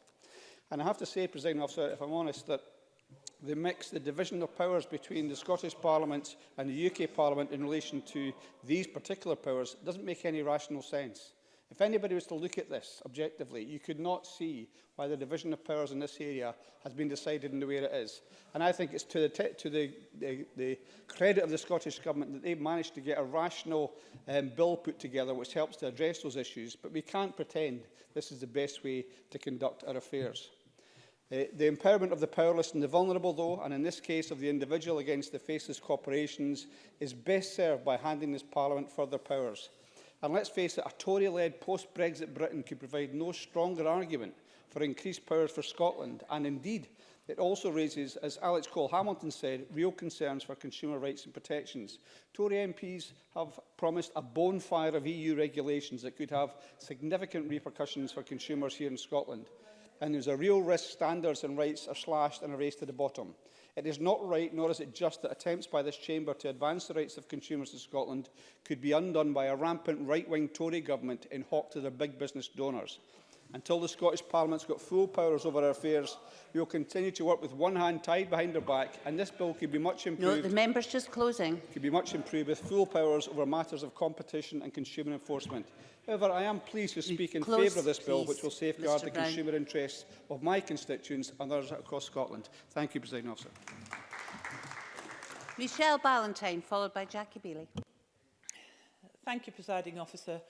Well, ironically, the first line of my speech was going to be the Consumer Scotland Bill is, by and large, an uncontentious bill. I might have to take that back, having listened to Keith Brown. The protection offered to small businesses after amendments at stage 2 is extremely welcome, and I think particularly in the present climate, nobody in this chamber would think that that wasn't a good decision that was brought forward through the committee and agreed when it came to the Parliament. Also, the other bit I really did like was the duty to consider vulnerable customers. Although the Law Society indicated in their briefing today that the definition of vulnerable customers could be improved, and I think that's maybe something we need to consider as we go back and look at this as it moves forwards. Because I've only got 4 minutes, and I will try and stick to my 4 minutes, I just want to touch on the things that I maybe have concerns about when I looked at it. And the first concern was really about how this agency will operate once established and the consequences of the functions that come to this agency. And I think that was probably highlighted in the evidence received from Energy Action Scotland, as previously has been mentioned, that the proposal for 20 staff with a budget of £2.5 million would not be sufficient for the new agency to effectively carry out all the functions for which it will be responsible. I think we must make sure that this agency doesn't grow arms and legs. But when the bill came in front of the Economy Committee, many witnesses seemed to be unclear about what the role of Consumer Scotland would actually be. There seemed to have been a feeling that the Scottish Government should have decided what the body would do before taking decisions on its framework and creating financial estimates, which of course may well now be out of date. Consumer Scotland's relationship with other existing organisations is going to probably be the real test of how effective this organisation will be. Colleagues have already said that we must be careful that this agency doesn't clutter the consumer rights landscape or cause any confusion to consumers themselves. And it is easy to see how this could occur. Consumers can already turn to, amongst others, and I just wrote a small list, there's Which, there's Ofgem, there's Ofcom, the CMA, Advice Direct Scotland, Energy Action Scotland, Shelter Scotland, and of course, has been mentioned at length by Alex Cole-Hamilton, Citizens Advice Scotland. And we have to remember they formerly did a lot of this work and will lose funding to this new agency, as well as potentially losing staff. And that might have implications for the other work they do. So I think this is something we're going to have to watch very carefully. It is also important to note that there are specialists in their own fields at these organisations. So an emphasis for Consumer Scotland must be that it focuses on coordinating these organisations, using rather than superseding the talent and knowledge already in place. I'm going to conclude quickly, actually, Presiding Officer, because I think a lot of what I perhaps would have said has already been said, and I don't think it merits just repeating everything. I do think Jackie Bailey's amendment was important, and I think some of the work I'm now taking forward with the Economy Committee is often about calling for better data and ensuring that we have accessibility to data on all the things that come before us, because it is with good data that we can actually check what's going on and revisit and make good decisions in the future. But we have indicated we'll be supporting this bill. But I do think, actually, despite Keith Brown's commentary, there is a risk of powers being used for their own sake. And there is a risk that just because we have these powers, a whole agency must be created to utilise them. And while I do recognise that Scotland has some of its own consumer rights issues that perhaps can be dealt with better in a better fashion by a Scotland-specific organisation, I ask that the Scottish Government do not rush into the implementation of this new body and provide further clarity on both the finances and functions of this new agency to ensure that Scottish taxpayers are getting value for money and we don't just create a mess about who is responsible for what and have consumers less than clear about where they can get the very needed support when they need it. Thank you. Call Jackie Bailey to be followed by Stuart McMillan. Thank you very much, Presiding Officer, and I'm grateful for the opportunity to participate in this debate, although I am sorry to say that I don't really think we should be having the debate just now. And I say that very much as a convert to the new Consumer Scotland body. Presiding Officer, I equally have to say that I am astonished but not surprised that Keith Brown had to raise constitutional issues. Now, I expect that in normal circumstances, but frankly not now, because the challenge before the country deserves a far better response. I've been clear, Presiding Officer, that whilst people are dying in our hospitals, in our care homes, in our communities of COVID-19, when the country is in lockdown, we should not be debating something which has little direct impact on this crisis. Frankly, I don't believe that we should be using time in this chamber to debate anything other than how we protect our people and our businesses through these very exceptional times. And there are other reasons for my view. Consumer Scotland won't be operational for many months. Like any new body, it will take time to recruit and to establish. There is therefore no immediate rush. Secondly, we already, as we've heard across the chamber, we have a very effective network of Citizens Advice Bureau, and that, coupled with the expertise resting in Citizens Advice Scotland, will continue to provide those very vital consumer services. And there is also, of course, Advice Direct Scotland, new on the landscape, commissioned by the Scottish Government. And finally, Presiding Officer, I am very aware, as we are all, that the scale of the financial intervention to tackle COVID-19 has been significant. And whilst undoubtedly the bulk of that money has come from the UK Government, there is nevertheless a problem for the Scottish budget. Our revenue-raising streams have reduced. We haven't assessed the impact on income tax or even land and building transaction tax or business rates. We also know that there will be additional costs in our social security system for council tax benefit, for the Scottish Welfare Fund, to name just two areas which are likely to see considerably increased demand. Now, whilst the cost of Consumer Scotland may only be £5 million in the next 2 years, and that is small in the context of the Scottish budget, I am genuinely concerned that we should not be committing to new spending without a robust financial review across all of government first. Now, all of that said, Presiding Officer, I do want to pay tribute to the Minister for his approach. He has worked in a very collaborative fashion with the Economic Committee and with myself, and I am grateful to him for doing that, in particular for supporting my Whirlpool amendment, although I should note for the record he tried to nick it at stage 2. However, we got it back. Presiding Officer, members of the Labour Group and cooperative parties have long championed the rights of consumers. We believe that a well-functioning economy and well-informed and empowered consumers drive up standards, they drive up innovation, and they do drive up value for money. The economy is, of course, a very different place from the 60s and 70s when Labour and cooperative MPs developed the raft of measures that underpins much of today's legislation. We know that technology has moved on apace. Who would have thought that, a few months ago I would know what Zoom was, what Microsoft Teams was, even what blue jeans are. So we know technology has moved on. There are different ways of doing business, and consumer markets don't always function well. So there is a need to update legislation in the UK Parliament as well as here. And certainly any legislation we passed here must seek to protect consumers. There is already a cluttered and confusing landscape, so if this serves to clear it up a bit, then it is helpful. But some fear that it is just a piece of nation building and the services already exist. I'm sure the Minister will tell me otherwise. But how the body acts, whether it has the interests of consumers right at its heart, will be determining factors in judging Consumer Scotland's success. It cannot just be another Scottish Government quango. It needs to deliver for consumers across Scotland.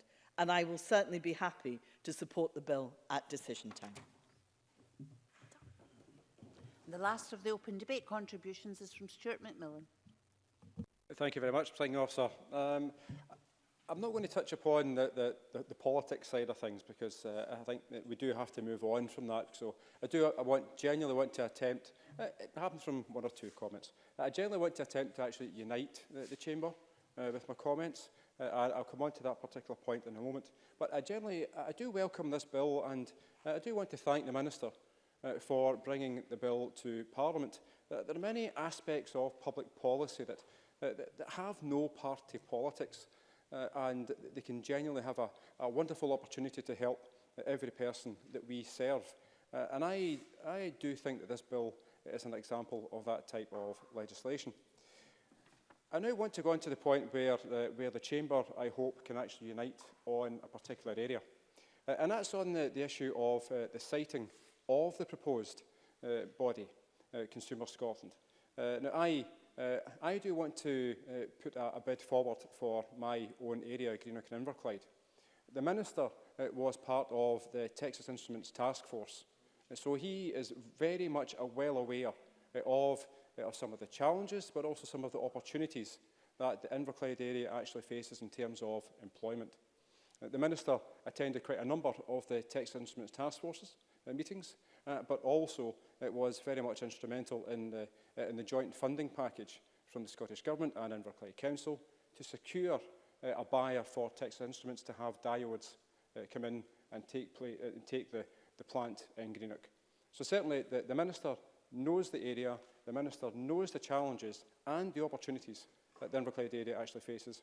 And I believe that the siting of Consumer Scotland in my constituency would actually be first of all, very useful, but also it would generate and create employment and certainly help with the local economic situation that we face. And as colleagues across the Chamber know, my area has been very much in the media over the course of the last couple of weeks because of COVID-19. And when you consider the age demographic in my area, we need to have more younger people and more people who are working come in and live in my area.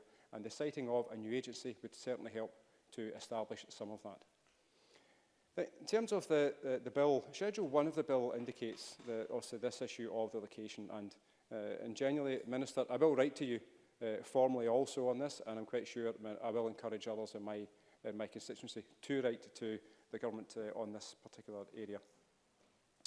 On details of the bill, I generally would commend two of the amendments today, both from Jackie Bailey, the Whirlpool Amendment, and also Ruth Maguire's. I think that these two amendments actually strengthen this legislation. And I think that more people in Scotland will actually have a better outcome as a consequence of these two amendments. So I do want to pay tribute to both Jackie Bailey and Ruth Maguire. And I'm sure Miss Bailey will agree it's not something that I often do to Miss Bailey or Labour Party members, but I think credit where it is due. Well done. I certainly wholeheartedly welcome the powers available to Consumer Scotland to actually make grants and also loans. I also welcome the various reporting mechanisms that are in place, including those on the reports on the investigations and also the consumer welfare reports. I believe it's important that Consumer Scotland will be a public body. It should operate under a few sets of criteria. Firstly, value for money, which has been touched upon earlier on today. And also secondly, that it does work with the stakeholders to ensure that it does not duplicate the existing outstanding work of various organisations who work in the consumer protection landscape. I am pleased that these two criteria, in my opinion, will be very much met. I also believe that the legislation will be a valuable addition to the public landscape. Furthermore, the fact that Consumer Scotland has the support of which and also the Scottish Retail Consortium indicates to me that Parliament will enhance consumer fairness tonight. And with that, Presiding Officer, I will close, but I generally am pleased to be supporting this bill tonight. Thank you very much.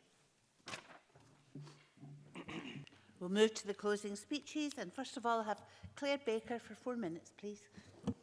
Thank you, Presiding Officer. Consumer trust is a serious matter, and it is important that Consumer Scotland forms part of a coherent and robust system of advice and redress for consumers, and amendments from MSPs today have strengthened the bill. In the Stage 1 debate, I and other members spoke of the need to define the objectives of the body more clearly, to ensure external organisations and consumers are clear on what it is and how it will operate and what its purpose is. In its briefing for this debate, the Law Society of Scotland have repeated its concerns regarding any duplication of functions and efforts, and I support the suggestion that Consumer Scotland be invited to join the Consumer Protection Partnership. Having a network in which the responsibilities and abilities of each part is clear to consumers is also a key consideration. Consumers need to be able to trust in the system and its ability to provide protection. There is already a range of stakeholders involved in consumer issues, as other members have highlighted, and to avoid confusion, the role of Consumer Scotland must be clear, and it must work collaboratively with other bodies, including those in the third sector, to ensure that we have a coherent system that is easy for consumers to understand. Presiding Officer, I have a particular interest in action to address ticket touting and stop the exploitation of music and sport fans through the resale of tickets at inflated prices. Ticket touts are creating profits for themselves, but not supporting artists, promoters or venues in any way. While most consumer powers remain reserved to Westminster, I welcome the more recent action from the Competition and Markets Authority and others in taking a more aggressive approach to touting and improving transparency for consumers. However, more still needs to be done to close the gaps in legislation that allows for such unscrupulous practices to take place. And this is the kind of area I would like to see Consumer Scotland looking at and providing research and additional advocacy for change.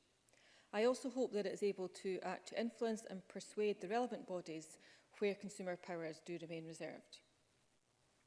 Presiding Officer, the position of Scottish Labour on the timing of this debate has been made clear this afternoon. We are in an unprecedented situation and should focus our limited parliamentary time carefully. It is, however, worth considering how the coronavirus pandemic is and will influence the consumer landscape. I've spoken about ticket touting, but at the moment the issue is more about how we get refunds for tickets rather than the sale of tickets.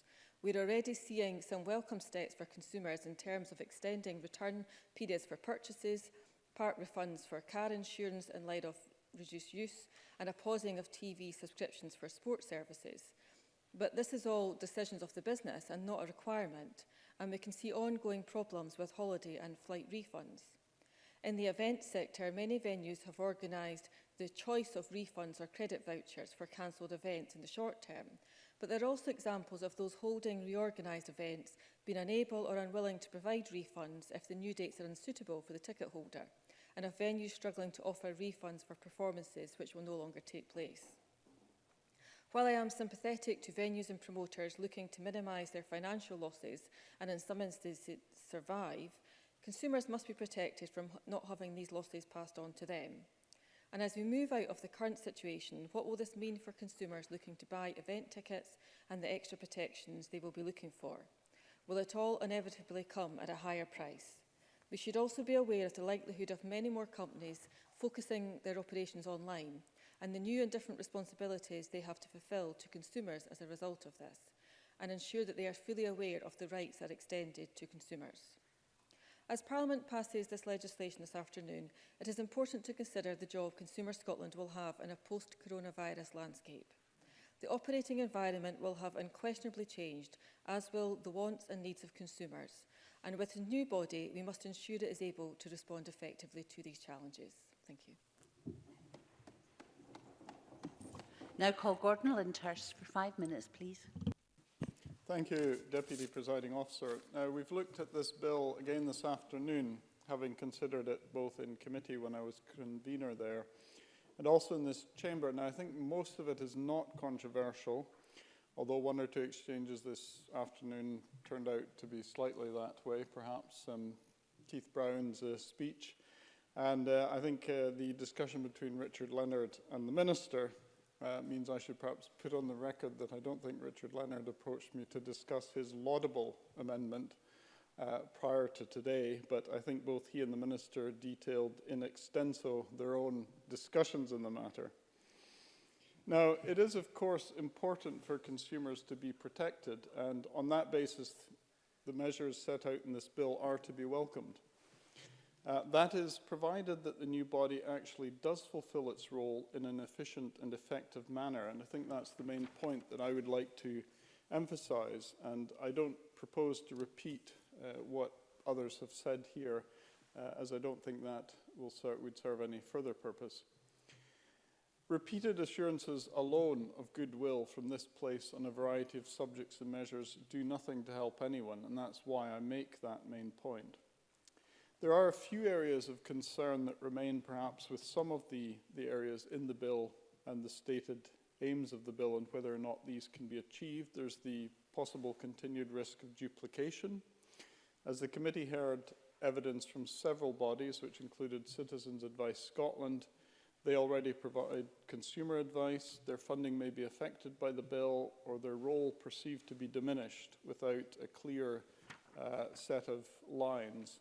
So I think there's perhaps a bit of work to be done there as the new body is brought into operation. And of course, there's a need also to ensure confusion doesn't arise between the intra-UK bodies and their various roles. And the Minister's commitment in his response to the committee on this about the possibility of a Scottish Consumer Protection Partnership in principle was welcome for that reason, because that could help coordinate matters in the same way the similar body or similarly named body in England does.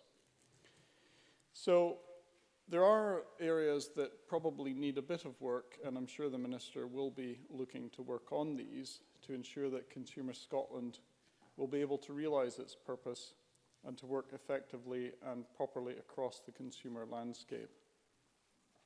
And one of these areas is its ability to help tackle consumer harm online. And again, I think that's a major area that we have an issue with, not just in Scotland, but in the UK generally, and this body can help with that. So on that basis, I welcome the provisions made in Part 1 of the bill, which has seen the functions of the body widened to include that area. So perhaps I could conclude by saying that the body to be set up by the bill will indeed or can indeed be effective if it works in cooperation, not just with the bodies that are present in Scotland already, but also those others within the UK. But I would conclude by repeating my main point. The new body and the provisions of the bill must be deployed effectively and efficiently, and on that basis we support the bill. Thank you. And I call Jamie Hepburn to wind up the debate. If you could take us to just before 5, please, that would be useful. So that would be about 6-7 minutes, please, Minister. Thank you very much, Presiding Officer. I'm sure I can rely on you to keep me right in terms of how close to 5 o'clock I should run. I am very grateful to those colleagues who have taken the time to contribute to today's debate, and what I hope is still viewed, as Michelle Ballantyne laid out, a relatively uncontentious bill. From stage 1 debate onwards, we have seen that we've come together to support the principles of the bill. We have collectively recognised the value of giving consumers a stronger voice. I think we've all recognised in the current context in which we operate the particular need to do so in relation to what markets may look like going forward. And of course, we also have recognised the critical nature of ensuring that consumers and consumer voice is a central part of policy and decision making. And I consider that the collective approach we've taken, the support we've indicated, is testament to the importance that we all place on achieving consumer fairness.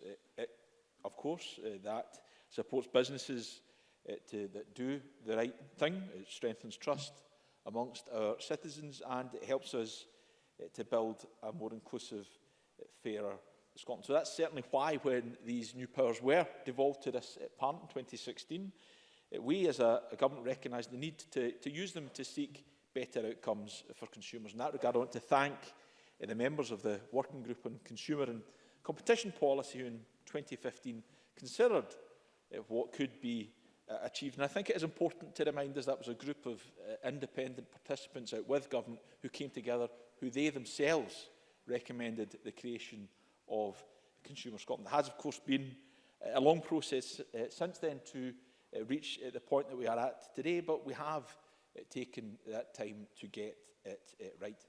We've always known, and this has been remarked upon by a number of members, Maurice Golden, Alec Cole-Hamilton, Michelle Ballantyne, Gordon Lyndhurst in particular, mentioned this, that the consumer system across the UK as a whole and Scotland specifically is a crowded one.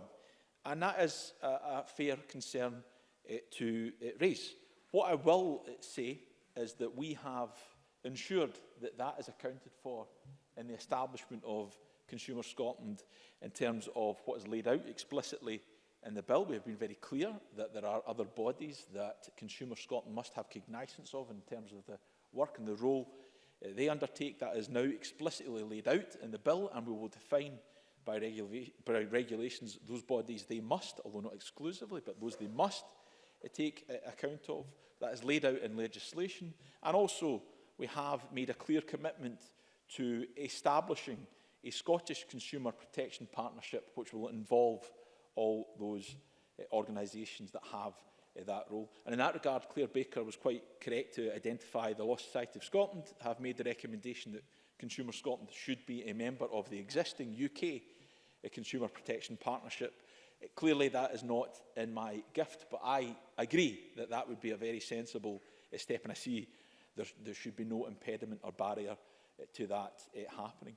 In terms of the concern that's been expressed about the cluttered landscape, as it were, I do also think it's worth reminding ourselves that those other bodies that we have referred to actually support the creation of Consumer Scotland. So the very bodies that people are concerned about this being an addition to the clutter are themselves supporting the creation of Consumer Scotland. Citizens Advice Scotland were mentioned, and Advice Direct Scotland. Both of them have laid out their support for the establishment of this bill, of this organisation.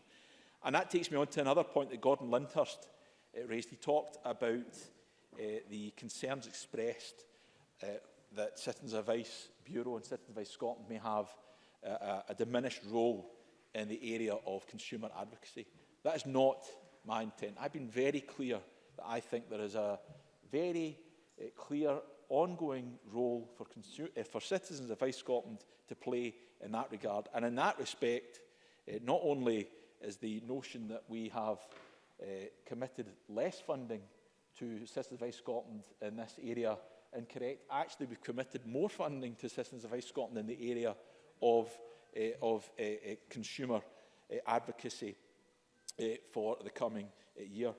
Richard Leonard and Keith Brown rightly spoke about the concern of the most vulnerable consumers in our society. Hopefully, what we have laid out very clearly, it was always our intent that vulnerable consumers must in particular be considered by Consumer Scotland in the area of their activity. We have finessed that. I think we've reached a very good position in terms of laying out who should be considered a vulnerable consumer. I want to pick up again on the issue that Richard Leonard raised through debating his amendment. He raised it again in the context of this debate. I agree with him entirely that communities, either geographical or communities of interest, as consumers should be considered by Consumer Scotland, and I give him assurance that as the consumer is defined within the context of the bill, that is still allowed for. In terms of his concern about the body, Consumer Scotland, being accountable to Parliament rather than government, I agree with that. I would make reference to the fact that in terms of section 13 of the bill about the forward work programme for Consumer Scotland, the ministers will have no direct role in that forward work programme. That programme must be laid before Parliament. The annual report, as laid out in section 15 of Consumer Scotland, must be laid before the Scottish Parliament. The Consumer Welfare Report, as laid out in section 16, must be laid before this Parliament. And indeed, the review of Consumer Scotland's performance undertaken by an external agency, not this government, that review must be laid before this Parliament. This is a body that will be directly accountable to this democratically elected Parliament, as is right and proper. And one last thing I must respond to, Stuart McMillan. It was quite correctly lobbying early for where the body should be located. What I will say in response to that is I'll be very happy to have correspondence from him on that regard, but we're not at the stage in determining where Consumer Scotland will be located, but we will be considering the matter very closely. Presiding Officer, we have before us the opportunity to pass legislation I believe recognises that consumers and consumption cover far more than just simply buying goods from shops or retail outlets, and a body can be set up to protect consumers looking beyond that traditional view. It should recognise the challenge that we face today may not be those we face in years to come, but certainly those challenges we have today have underlined the importance of protecting and considering the interests of consumers, especially the most vulnerable. And I look forward to us passing this bill to ensure that Consumer Scotland can get on with that work in the years ahead.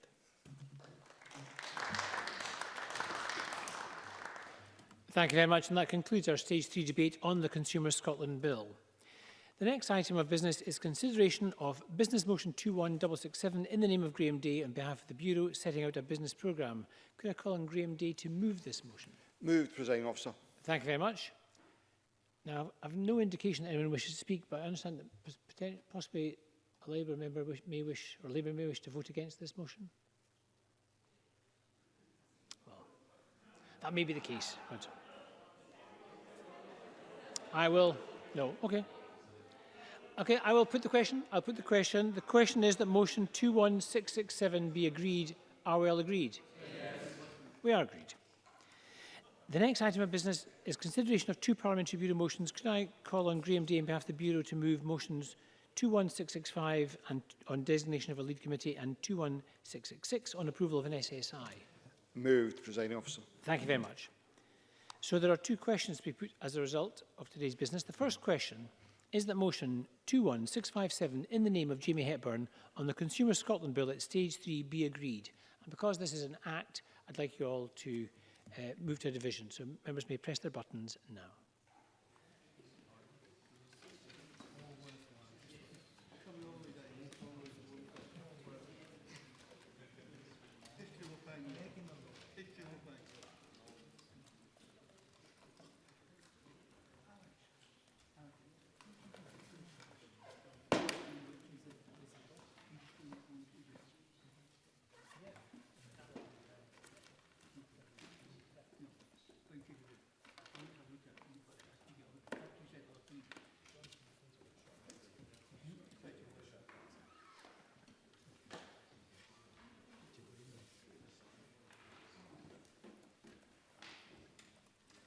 The result of the vote on motion 21657 in the name of Jamie Hepburn is yes 67, there were no votes against, there were no abstentions, the motion is agreed and the Consumer Scotland Bill is passed. Thank you, and I propose to ask a single question on the two Parliamentary Bureau motions. Does anyone object? No, that's good. So the question is that motions 21665 and 21666 in the name of Graham Day on behalf of the Bureau be agreed. Are we all agreed? We are agreed. Thank you very much, and that concludes decision time. I close this meeting.